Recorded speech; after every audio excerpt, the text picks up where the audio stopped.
প্রিয় দর্শক, আপনাদের সবাইকে আমন্ত্রণ জানাচ্ছি আমাদের সাপ্তাহিক আয়োজন যে কথা কেউ বলেন অনুষ্ঠানে। আজ আমরা কথা বলবো ফার্মার্স মার্কেট নিয়ে। এ বিষয়ে কথা বলবার জন্য আমাদের সাথে সম্মানিত অতিথি হিসেবে রয়েছেন সদ্যবিদায়ী শ্রম সচিব, কনজিউমার্স অ্যাসোসিয়েশন অব বাংলাদেশ ক্যাবের সভাপতি জনাব এইচ.এম. শফিকুজ্জামান রয়েছেন আমাদের সাথে আরও একজন উপযুক্ত অতিথি রয়েছেন, নিরাপদ খাদ্য নিয়ে যারা কাজ করে সেই কাজ করা সংগঠনের একটা অন্যতম সংগঠন বিসিএফের সম্মানিত মহাসচিব ও প্রধান নির্বাহী কর্মকর্তা প্রফেসর রেজাউল করিম সিদ্দিক রয়েছেন আমাদের সাথে।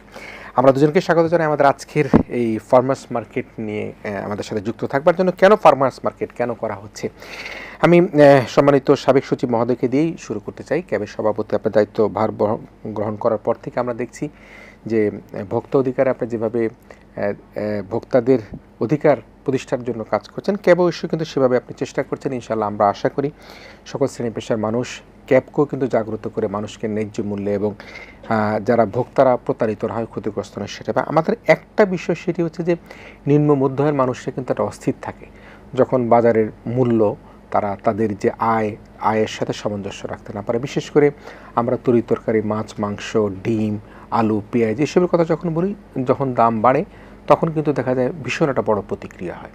কিন্তু রড সিমেন্টের দাম বাড়লে কিন্তু সেই প্রতিক্রিয়াটা হয়নি, যেটি হচ্ছে মানুষের কনজিউমার আইটেম, এবং এটিকে কিন্তু নিয়ন্ত্রণে আনবার জন্য সরকারের চেষ্টা সবসময় থাকে।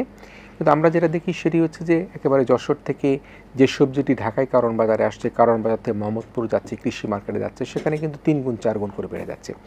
সেই লক্ষ্য নিয়ে কিন্তু আমরা শুনতে পেয়েছি, আমরা দেখতে পেয়েছি যে একটি ফার্মার্স মার্কেট নামে পূর্বাঞ্চলে একটি নতুন মার্কেট করা হচ্ছে, যেখানে কৃষি, কৃষক, ভোক্তা সবাই যুক্ত হতে পারবেন।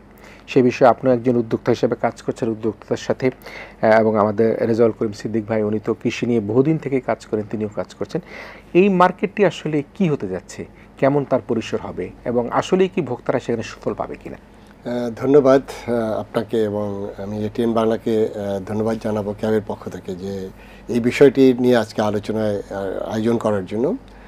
আপনি সত্যিকার অর্থে একদম টু দ্য পয়েন্টে আপনি বিষয়টা উপস্থাপন করেছেন যে কেন আমাদের এই কনজিউমার গুডসের মধ্যে, বিশেষ করে শাকসবজি বা আমাদের যে আইটেমগুলো আমরা নিত্যদিন ব্যবহার করি, এটির মূল্য বৃদ্ধি বা এটি আসলে ইম্প্যাক্ট পড়ে। কারণ হলো যে রড সিমেন্ট বা এটার কনজিউমার কারা, এটা কিন্তু হাই এন্ডের লোকজন, এবং যেটা হলো সাধারণ মানুষ, বিশেষ করে আমরা যদি দারিদ্র্য সীমার কথাও এখন বলি, এটিও বেড়েছে, এবং সেখানে আমাদের যেটা মুদ্রাস্ফীতি হয়েছে সেটি আসলেই ইফেক্ট পড়েছে। কারণ হলো যে আমি আজকেও বাজারে সিম কিনেছি প্রায় 180 টাকা কেজি দরে। এটি যেহেতু নতুন সিজনে এটা হতে পারে, কিন্তু মরিচের দাম হঠাৎ করে 400 টাকা হয়ে যাওয়া এটা আসলে খুব ইউজুয়াল না। এবং যেটা কোনো সরকার, এটি কিন্তু কেউই চায় না যে দ্রব্যমূল্য লাগামহীন হয়ে যাক, এবং এটি একটা সরকারকে খুবই অজনপ্রিয় করে তোলে। সেটি ইন্টারিম গভর্নমেন্ট হোক আর পলিটিক্যাল গভর্নমেন্ট হোক, তারা কখনই চায় না। কিন্তু সিস্টেমটা কিন্তু আঘাত করতে পারেনি। সরকারের পক্ষ থেকেও অনেক উদ্যোগ নেওয়া হয়েছে, অনেকগুলো এজেন্সি কাজ করে, ভোক্তা অধিকার সহ সবাই কাজ করে, কিন্তু ঘুরে ফিরে দেখা গেল যে ওই ব্যবসায়ী সমাজ যারা এখানে এই সিন্ডিকেট করে বা আপনার যেভাবেই হোক সেটি দেখা যায় না, বাট তারা কিন্তু দ্রব্যমূল্য নিয়ে বিভিন্নভাবে এই খেলাগুলো করছে। প্রথম যে বিষয়টি আছে, যেটা ফার্মার্স মার্কেট, এটা আসলে কৃষকদের বাজার, বাট আমরা যেহেতু একটা স্মার্ট একটা বাজার ব্যবস্থা করছি, এই জন্য এটি অনলাইন এবং অফলাইনে হবে, এবং সেই জন্য এটার নাম দেওয়া হয়েছে ফার্মার্স মার্কেট। এখানে যেটা করা হয়েছে যে আপনার এই এটিএন বাংলার যে অফিস, যেখানে এই আশেপাশে কারণ বাজার, এবং আমরা রাতে আপনি সহ আমরা কারণ বাজারে গিয়েছি এবং দেখেছি, এই কারণ বাজার এমন একটা মার্কেট যেখানে প্রতি রাতে 1 কোটি টাকা চাঁদা ওঠে। এটা বিভিন্ন স্টাডিতেও বেরিয়ে আসছে, এবং সেটি কারা করে সেটাও আমরা কিন্তু সরাসরি না হলেও প্রচ্ছন্নভাবে কিন্তু বলা হয়েছে, বাট কাজের কাজ কিন্তু কিছু হয়নি। এটি একটা বিষয়। আর দ্বিতীয় যে বিষয়টি হলো, একজন কৃষক যে পণ্যটা উৎপাদন করে, এই কৃষক মাটি কর্ষণ করে এবং সেখানে একটা বীজ বপন করে, এবং সেটাকে নার্সারি করে, সে তার শিশুকে যেমন নার্সারি করে সেভাবে কিন্তু তাকে এই একটা ফসল উৎপাদন করতে হয়। এই ফসল উৎপাদনের পরে যেখানে যদি আপনি দেখেন আলুর উৎপাদন করতে যেখানে মিনিমাম কস্ট আপনার 16 টাকার মতো প্লাস মাইনাস, সেখানে তারা আজকে 8 টাকা, হিমাগারের ভাড়া কিন্তু 6 টাকা পার কেজিতে, তাদের 8 টাকায় বিক্রি করতে হচ্ছে। তাহলে কি দাঁড়াচ্ছে যে প্রথম হলো যে কৃষক যে উৎপাদন করছে সেটার যদি আমরা ন্যায্য মূল্য নিশ্চিত না করতে পারি, তাহলে একটা সময় কৃষকরা উৎপাদন করবে না। এবং উৎপাদন যদি না করে আপনার বিশ্ব মার্কেটের যেটা অবস্থা, আমাদের এই 18 কোটি মানুষের যে খাদ্যশস্য লাগে এটি কিন্তু আমরা ইম্পোর্ট করেও কিন্তু এটি মেটানো যাবে না। সেখানে প্রথম যে বিষয়টি হলো যে কৃষকের উৎপাদন খরচ নিয়ে এখানে কথা আছে, যে উৎপাদন খরচটা কেন এত বেশি। সেখানে কৃষি ঋণ, সেখানে বীজের মানে অ্যাভেলেবিলিটি, সেখানে পেস্টিসাইডের যে নিম্নমানের, এবং সেখানে যে সারের অতিরিক্ত মূল্য দিয়ে কৃষকরা করতে হচ্ছে, এই জন্য আপনার উৎপাদন খরচ আমাদের পার্শ্ববর্তী দেশের থেকে বেশি। এটি একটা বিষয়। আর সবচেয়ে ত্রুটির জায়গাটা হলো আমাদের বাজার ব্যবস্থা, বিপণন ব্যবস্থা। এবং সেখানে কৃষি সম্প্রসারণ অধিদপ্তর কৃষি মন্ত্রণালয়ের আন্ডারে কাজ করে, তার উৎপাদন নিয়ে কাজ করে। কৃষি বিপণন অধিদপ্তর আছে, এগ্রিকালচার মার্কেটিং ডিপার্টমেন্ট, তারা কিন্তু এই বাজার ব্যবস্থাটাকেই আর মূল ফোকাসটা করা উচিত ছিল। কিন্তু দুঃখজনক হলেও আমরা দেখেছি, আমি যখন সরকারে ছিলাম তখনও দেখেছি এখানে সমন্বয়ের একটা অভাব আছে। মনিটরিংগুলো আসলে যতটুকু করা দরকার, অনেক সরকারের কনস্ট্রেইন আছে, ম্যান পাওয়ার নেই, সেখানে মনিটরিংটা হচ্ছে না। বাট যে জায়গাটা হচ্ছে যে ওই কৃষক যে সবজিটা উৎপাদন করে, অ্যাজ এ কনজিউমার হিসেবে আপনি ঢাকার যে ভোক্তা বা ঢাকা বাংলাদেশের যে কোনো জায়গায়, সেই জায়গাটায় দেখা যাচ্ছে যে পৌঁছাতে পৌঁছাতে যে 3 থেকে 4 বা 5 হাত বদল হচ্ছে, এই হাত বদলের ফলেই কিন্তু আপনার এই দামগুলো বৃদ্ধি হচ্ছে। তাহলে কি দরকার ছিল এই যে ফার্মার্স মার্কেট, যেটা এই মাসে উদ্বোধন করা হচ্ছে, যেটি আমাদের 300 ফিটে এবং সেখানে 12 বিঘা জমি নিয়ে লার্জ স্কেলে করা হচ্ছে, এটা হলো একটা মার্কেট প্লেস। এই মার্কেট প্লেসটা কি, এটা ফিজিক্যাল একটা মার্কেট প্লেস। সেখানে ইতিমধ্যে আমরা বাংলাদেশের সব গোল্ড মেডেল পাওয়া যে কৃষকরা, যারা কৃষিতে তারা যে অবদান রেখে রাষ্ট্রীয় পুরস্কারপ্রাপ্ত, সেই কৃষকদের সাথে আমরা লিঙ্ক করেছি। সেখানে যেটা হচ্ছে যে ওই কৃষক বা একটা সমবায়ী কৃষক সিস্টেম যেটা আছে, তারা পণ্যটাকে ওখান থেকে সরাসরি মার্কেটে পাঠাবে। সেখানে পথে পথে যে চাঁদাবাজির জায়গাটা আমরা এটা মনিটর করব, এবং সেখানে সরকারের সাথে যে জিনিসটা হবে যে এই কৃষক ফার্মার্স মার্কেটে যে ট্রাকটা আসবে, সেখানে কোনো জায়গায় 1 টাকা চাঁদা দিতে হবে না, এটি একটি জিনিস। আরেকটি, কৃষকরা যখন সমবায় করে বা তারা মানে আপনার একটা কোঅপারেটিভ ওয়েতে যখন এই পণ্যটা পাঠালো, এখানে তার কস্টিংটাও কিন্তু আপনার এই হাত বদলের ফলে যে বেড়ে যাচ্ছে, সেটাও কিন্তু আপনার বাড়বে না। এবং এখান থেকে সরাসরি কিন্তু আপনার পাইকারি এবং খুচরা বাজারে চলে যাবে। এবং ইভেন কোনো ভোক্তা যদি চায় সে অল্প পরিমাণ কিনবে, সেটাও সেই সুযোগটা রাখা হয়েছে। তো সেখানে দাঁড়াচ্ছে কি, যে একটা হলো যে কৃষকরা তার পণ্যটা সরাসরি এখানে নিয়ে আসতে পারছে, এখান থেকে ডাইরেক্ট কিন্তু কনজিউমারের কাছে যাচ্ছে। তাহলে আমরা 5টা যে হাত বদল, সেই ফড়িয়া, সেই আপনার মাঝখানে পরিবহনের একটা পার্টি থাকে, এবং আমাদের এখানে যে আড়তদার থেকে আপনার পাইকার থেকে খুচরা হয়ে ভোক্তার কাছে যাচ্ছে, সেখানে এই 5টা স্টেপ থেকে আমরা এখানে 2টা স্টেপে নামিয়ে, 2টা স্টেপের মধ্যেই কিন্তু এটি ভোক্তার কাছে পৌঁছাচ্ছে। এতে যে জিনিসটা হচ্ছে যে কৃষকরাও যথেষ্ট ভালো মূল্য পাবে এবং ভোক্তারাও কিন্তু সাশ্রয়ী মূল্যে এই পণ্যটা কিনতে পারবে। এবং এই ব্যবস্থা যদি করতে পারা যায়, এবং এটা আমি আশা করছি যে আমরা যেভাবে সাড়া পাচ্ছি সারা বাংলাদেশ থেকে, সেখানে এটা একটা সাকসেস স্টোরি হবে। এবং এখানে রেজা ভাইরা যারা সেফ ফুড নিয়ে কাজ করে এবং যারা আছেন, আমি অন্য যাদের সাথেও যোগাযোগ করেছি, তারা সবাই পজিটিভ। এবং এইটা ব্যবস্থা করলে আমরা যে কারওয়ান বাজারের এই যে সবজি নিয়ে বা এই যে সিন্ডিকেট, যেটা নিয়ে বছরের পর বছর আপনারাও নিউজ করেছেন, আর আমরাও সরকারের পক্ষ থেকে আমরাও চেষ্টা করি, যে কিন্তু আসলে কাজের কাজ কিছু হয়নি। এই বিকল্প ব্যবস্থা আমি মনে করি যে একদিন আমরা এই সিন্ডিকেটগুলো ভেঙে দিতে পারবো, এবং এটাই আমাদের প্রত্যাশা। নিশ্চয়ই। রেজাউল করিম সিদ্দিক, ছোটবেলায় আপনিও তরুণ ছিলেন, আমি হয়তো কিশোর ছিলাম। বাংলাদেশ টেলিভিশনে কৃষি বিষয়ক অনুষ্ঠান করতেন, বেশ জনপ্রিয় অনুষ্ঠান। আমরা তখন বিতর্ক অনুষ্ঠান করতে টেলিভিশনে যেতাম। আপনার অনেক অনুষ্ঠান আমার স্মৃতির মণিকোঠায় এখনও আছে। আপনার মাঠে দাঁড়িয়ে, এটাকে আমরা পিটিসি বলি, মাঠে দাঁড়িয়ে আপনি সেখানকার মাঠের ফসল ফলাদের সম্পর্কে বলতেন। এখন নিরাপদ খাদ্য নিয়ে কাজ করছেন, কিন্তু আমাদের যে চ্যালেঞ্জটি নিয়ে আমরা কথা বললাম খানিক আগেই, যে আসলে আমাদের কৃষকরা কিন্তু ন্যায্য মূল্য পাচ্ছে না, ভোক্তারাও কিন্তু তাদের যে পণ্য সেটা বেশি দামে কিনতে হচ্ছে। সে অবস্থার প্রেক্ষাপটে আসলে এই যে ফার্মার্স মার্কেটটা, সে ফার্মার্স মার্কেটটা কতখানি আসলে আমাদের এই ভোগান্তি, আমাদের নিম্ন মধ্য আয়ের যে মানুষরা যারা অল্পতেই কিন্তু হাঁপিয়ে উঠে, তাদের জন্য কতখানি সুরক্ষা হবে বলে আপনি মনে করেন? ধন্যবাদ আপনার এই প্রশ্নের জন্য, বিষয়টা নিয়ে আলোচনার জন্য। এবং আমি মনেই করি যে এটিএন বাংলা খুবই চমৎকার পদক্ষেপ নিয়েছে এটি নিয়ে কথা বলা। কারণ যদিও জিনিসটা শুরু হয়নি, কিন্তু একটা ড্রিম আমরা তৈরি করতে পেরেছি, কিংবা আমরা একটা জিনিস দেখতে পাচ্ছি।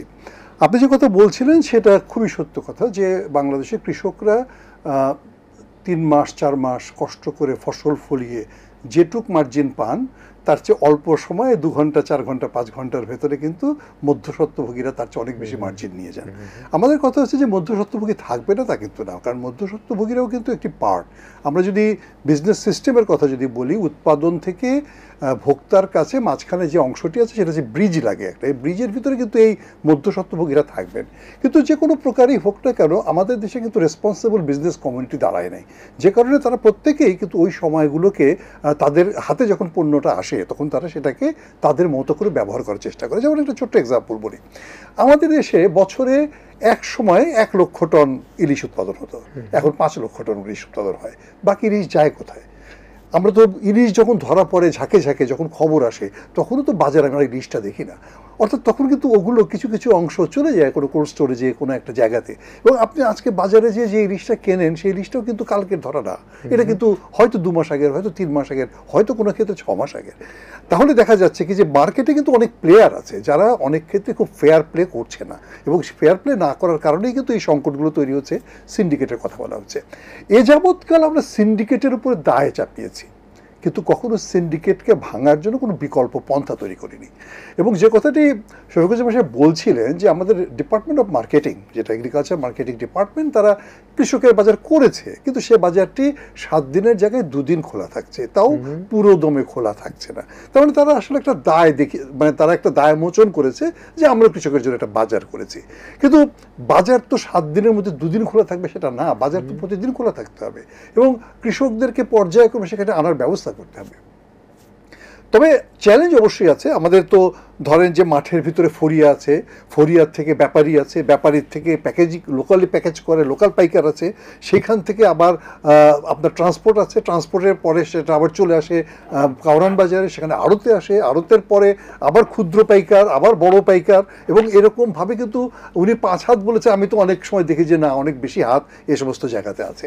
আসলে হাতটা যত কমানো যাবে পার্সেন্টেজটা কিন্তু তত বেশি মানে কমে আসবে। আমার কাছে সত্য কথাটা হচ্ছে এইখানেই আমরা মধ্যস্বত্বভোগীদের লেয়ারটাকে কমিয়ে ফেলতে চাই।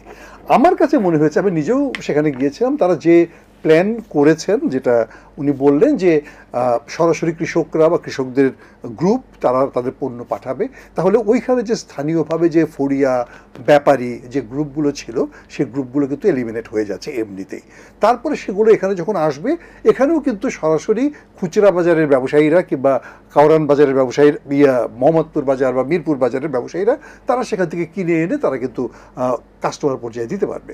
তাহলে দেখা যাচ্ছে যে এখানে কিন্তু আসলেই 2-3 হাত এমনিতেই এলিমিনেট হয়ে যাওয়ার সম্ভাবনা আছে, এবং সেটাকে যদি আমরা করতে পারি। আর একটা খুবই গুরুত্বপূর্ণ কথা উনি বলেছেন যে চাঁদা আমরা বন্ধ করব। আমি জানি না মানে সেটা কতখানি সফলভাবে করা যাবে, কারণ এইটা তো একটা বড় সিন্ডিকেট এর পেছনে কাজ করে, আমাদের গভর্নমেন্টের মেশিনারিজও কোনো না কোনোভাবে এখানে ইনভলভ। তবে সেইটা যদি আমরা করতে পারি তাহলেও কিন্তু একটা বড় সাফল্য আসবে আমি মনে করি, আমি আশাবাদী হতে চাই। তবে একটা সিম্পল এক্সাম্পলের কথা বলি, মানে এটা খুব কষ্ট লাগে। আমরা অনেক বলে কয়ে একবার চাঁপাইনবাবগঞ্জ থেকে ঢাকা পর্যন্ত আমের ট্রেন চালু করিয়েছিলাম, দেখেছি আমরা, কিন্তু সেই আমের ট্রেন এখনো চলে না, আমের সময় চলে না, কারণ ওখানকার ব্যবসায়ীরা বিশেষ করে যারা ট্রাকে আম নিয়ে আনা নেওয়া করেন তারা ওদেরকে যেতে দেন না ওই ট্রেনে, কারণ ট্রেনে খরচ পড়ে 50 পয়সা, তারা খরচ নেন অনেক বেশি। তাহলে দেখা যাচ্ছে যে সিস্টেম থাকলেও সেই সিস্টেমের পেছনে যে অন্য চক্র কাজ করবে না তা কিন্তু না। অতএব এখানে একটা বড় ধরনের ফাইট করতে হবে এবং নাগরিক সমাজকে এই জায়গায় একটা রোল প্লে করতে হবে, তাহলে হয়তো আমরা কিছু সফলতা এখান থেকে আনার চেষ্টা করতে পারি। আমাদেরকে বিকল্প আমি আসবো, আমি সাবেক সচিব হিসেবে যেহেতু ছিলেন এবং আপনি ভোক্তা অধিকারে ছিলেন, আমরা বিগত সময়ের কথা যদি ধরি, সরকার কিন্তু তার চেষ্টার মধ্যে যেমন গত সময়ে কোল্ড স্টোরেজ দিয়েছে অল্প সুদে, প্রণোদনার মাধ্যমে দিয়েছে, কিন্তু যে কৃষক বললেন 12 টাকা 16 টাকা আলু উৎপাদন করে, সেই কৃষক কিন্তু উৎপাদিত আলু বিক্রি করছে, কোল্ড স্টোরের মালিক সেগুলিকে সংরক্ষণ করে তার কোল্ড স্টোরে ঢুকে ফেলছে বস্তার পর বস্তা, তাকে কিন্তু 40 টাকা 50 টাকা 60 টাকা দরে তাকে কিনে খেতে হচ্ছে। এখন যেটি রেজা ভাই বললেন, যদি সিস্টেম ডেভেলপ করা না যায় তাহলে খালি সিন্ডিকেট করে চিলে কাল নিয়েছে বলে তো কোনো লাভ হবে না। আমরা তো এখনো পর্যন্ত সরকারের পক্ষ থেকে ভিয়েতনামে যেমন সমবায় ভিত্তিক বাজার ব্যবস্থা করা আছে, কৃষকরা তার নিজের উৎপাদিত পণ্য নিজে উৎপাদন করে, তার ট্রাক্টর আছে, তার সব কিছু আছে, সে ভোক্তা পর্যায়ে পৌঁছে দিতে পারছে। আমরা যদি সিস্টেম ডেভেলপ না করি, আমরা শুধু সিন্ডিকেটকে দায় দিয়ে একটা নিজেরা দায় মুক্ত হবার চেষ্টা করি, তাহলে কি সেটা সম্ভব হবে আমাদের সুরাহা করা? আসলে আমরা কিন্তু প্রবলেমগুলো জানি। এখন প্রবলেমগুলো জেনে এটাকে এলিমিনেট করার জন্য যে বাস্তব ভিত্তিক কাজগুলো কিন্তু অনুপস্থিত। যেহেতু আমি সরকারি দীর্ঘদিন ছিলাম, সেখানে ধরেন কোঅপারেটিভের জন্য একটা টোটাল ডিভিশন কিন্তু আছে, লোকাল গভর্নমেন্টের আপনার সমবায় বিভাগ আছে।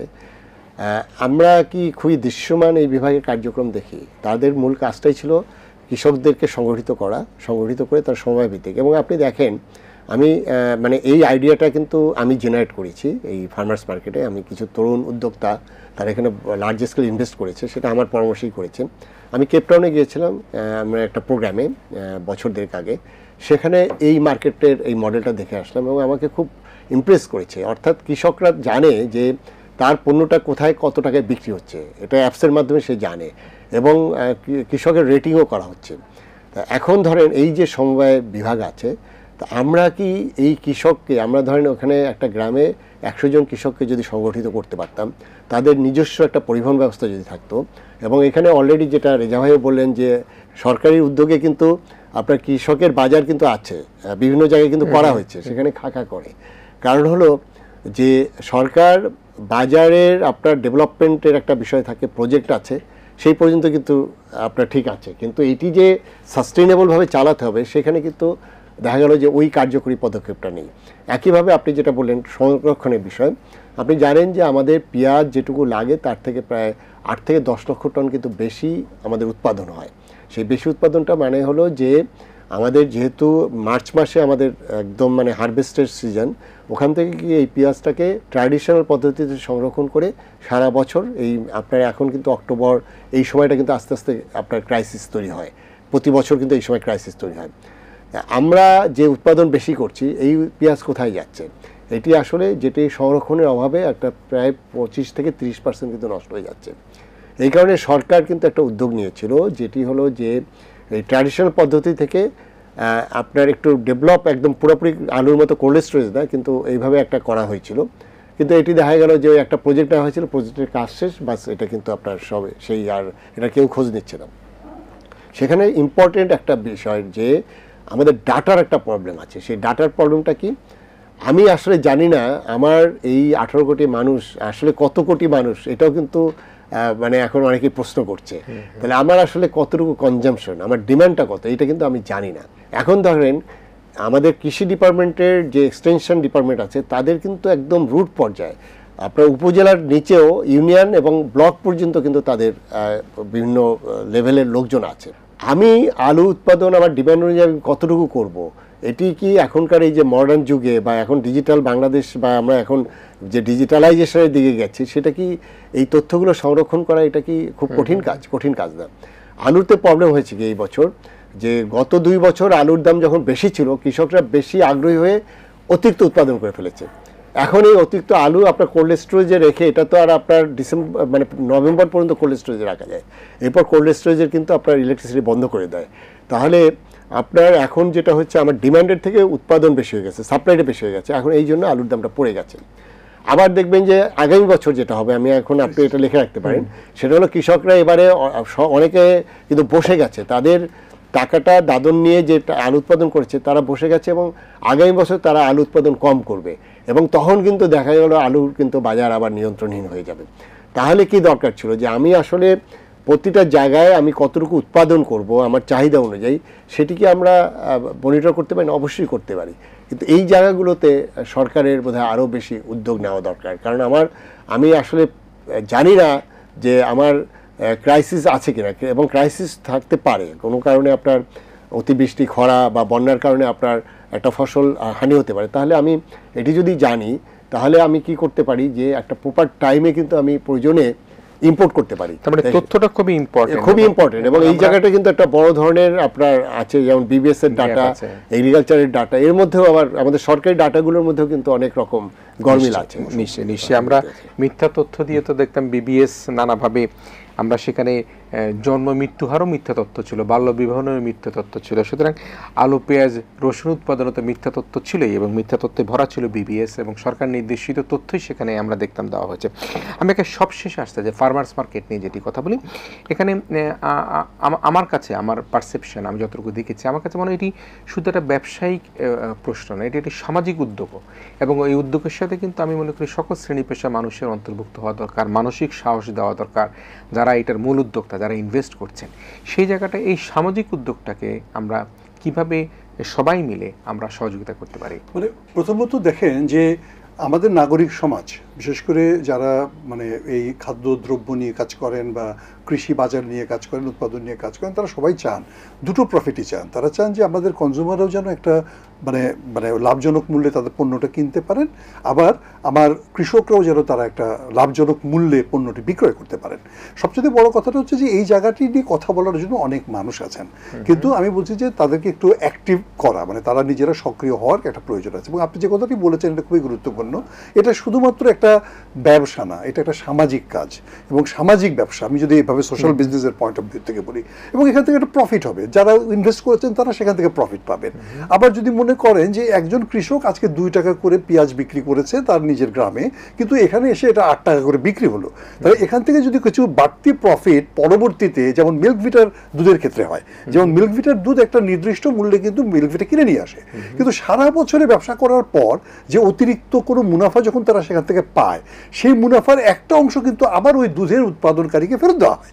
তাহলে দেখা যাচ্ছে যে আমরা যদি ওই রকম একটা সিস্টেম তৈরি করে ফেলতে পারি, আমরা সমবায় হয়তো পারবো না সম্পূর্ণ, কারণটা হচ্ছে যে আমাদের সমবায়ের যে লিমিটেশনসটা সেটা অলরেডি মানে উনি বলেছেন, এবং এটা সত্যি কথা যে আমাদের সমবায়ের ভেতরে রাজনীতিকীকরণটা এমনভাবে হয়েছে যে সমবায়ের ভেতরে খুব ভালো মানুষ কিন্তু এখন আর নাই। তবে এখন একটা নতুন কনসেপ্ট এসেছে, সেটাকে বলা হচ্ছে কমিউনিটি বেসড বিজনেস, যে যেমন ধরো একটা এলাকাতে কমিউনিটি কাজ করতেছে, সে তারা হচ্ছেন হয়তো পেঁয়াজ করছেন সুজানগরে, সেখানে শত শত কৃষক করছেন, তারা একটা কমিউনিটি, এবং কমিউনিটিকে ধরে নিয়ে আমরা যদি কাজ করতে পারি। এবং আমরা আরেকটা জিনিসের কথা বলছি, ক্রপ জোনিং করা, অর্থাৎ নির্দিষ্ট এলাকাতে নির্দিষ্ট ফসলটি উৎপাদন করা, তাহলে সেখানকার কৃষকরা বাজারে যেমন সহজে নিয়ে আসতে পারবে, আবার কোয়ালিটি প্রোডাক্টটা কিন্তু এখানকার বাজার সহজেই পাবে। অর্থাৎ ব্র্যান্ডিং করা এবং ক্রপ জোনিং করা, এরকম অনেক কিছু করার আছে। মুশকিলটা হচ্ছে যে সরকারের তরফ থেকে আমরা এই যাবৎকাল উৎপাদনের কথাই ভেবেছি, কৃষিকে বলছি যে আমরা বাণিজ্যিকীকরণের দিকে যাব, কিন্তু বাণিজ্যিকীকরণের যে মিনিমাম যে এফোর্টটা দেওয়া দরকার ছিল সেটা আমরা কোনো জায়গায় দেইনি। কৃষককে উদ্যোক্তা বানাতে হবে, গভর্নমেন্টকেও ওখানে বিজনেস করার মতো মানবিক বা অন্যান্য যে সাপোর্টগুলো সেগুলো তাকে দিতে হবে, তার ক্রেডিটের সাপোর্ট দিতে হবে, তার কোল্ড স্টোরেজের সাপোর্ট দিতে হবে, তাকে পরিবহনের সাপোর্ট দিতে হবে, তা হলেই না আমরা ওই এন্ড পর্যন্ত একটা রেজাল্ট পাবো। মুশকিলটা হচ্ছে যে আপনি মালা গাঁথবেন একটা, মাঝখানের ফুলটা যদি একটা ফুল শুকনো থাকে তাহলে কিন্তু এটার মালা হবে না। আমাদের এখানে পদে পদে শুকনো ফুল আছে, একটা মালা আপনি গাঁথবেন কি করে? সো আমার কাছে মনে হয় যে এখানে আমাদের ওই সকলকে উদ্যোগ নিতে হবে যাতে চমৎকার একটা মালা আমরা গাঁথতে পারি, মানে জিরো থেকে শেষ পর্যন্ত। নিশ্চয়ই নিশ্চয়ই, আমি দারুণভাবে ধন্যবাদ জানাই জনাব এইচ.এম. শফিকুজ্জামান। কর্মজীবনের অভিজ্ঞতা থেকে অনেক কিছু বললেন, এবং নিরাপদ খাদ্য নিয়ে যারা কাজ করেন, বিসিএফের সম্মানিত মহাসচিব, এবং আমি কৃষক নিয়ে তো সারা জীবনই আপনি এটা নিয়ে রয়েছেন। আপনাকে ধন্যবাদ জানাই। প্রিয় দর্শক, আমরা এমন একটা ব্যবস্থাপনার কথা বলছিলাম আজকে আলোচনার মধ্যে, যেটি ফার্মার্স মার্কেট নিয়ে, এবং এই ফার্মার্স মার্কেটের উদ্যোক্তাদেরকে আমরা আন্তরিকভাবে অভিনন্দন জানাই। তাদের প্রতি আমাদের যে সহযোগিতা, সহমর্মিতা, আমাদের ভালোবাসা সেটি অবশ্যই থাকবে। তবে আমরা মনে করি সেটি হচ্ছে যদি এই ধরনের উদ্যোগের পাশাপাশি রাষ্ট্র যদি তাদের পাশে একটু দাঁড়ায়, একটু সুরক্ষা দেয়, একটু ট্যাক্স রিবেট দেয়, একটু বিদ্যুৎ সাশ্রয়ী করবার জন্য রিবেট দেয়, একটু পানির রিবেট দেয়, তাহলে সেক্ষেত্রে আজকের যে এই তরুণ উদ্যোক্তারা ফার্মার্স মার্কেট নিয়ে দাঁড়াচ্ছেন তারাও কিন্তু ঘুরে দাঁড়াতে পারবেন। এটি একটি সামাজিক আন্দোলন হিসাবে আমাদের এই সমাজের মধ্যে, আমরা যেটা বলি কারণ বাজারের যে পণ্য আসে যশোর থেকে 100 টাকা কেজি বিক্রি হয়, আবার বাইরে গিয়ে সেটা 200 টাকা বিক্রি হয়, সেই অবস্থা থেকে এদেশের ভোক্তারা, বিশেষ করে এই শহরের ভোক্তারা মুক্তি পাবে, এবং এই মুক্তির প্রত্যাশায় ফার্মার্স মার্কেটের আমি শুভকামনা করে আমাদের আজকের আয়োজন এখানে শেষ করছি। প্রিয় দর্শক, আপনারা ভালো থাকবেন, সবাই মিলে ভীষণ ভালো থাকবেন।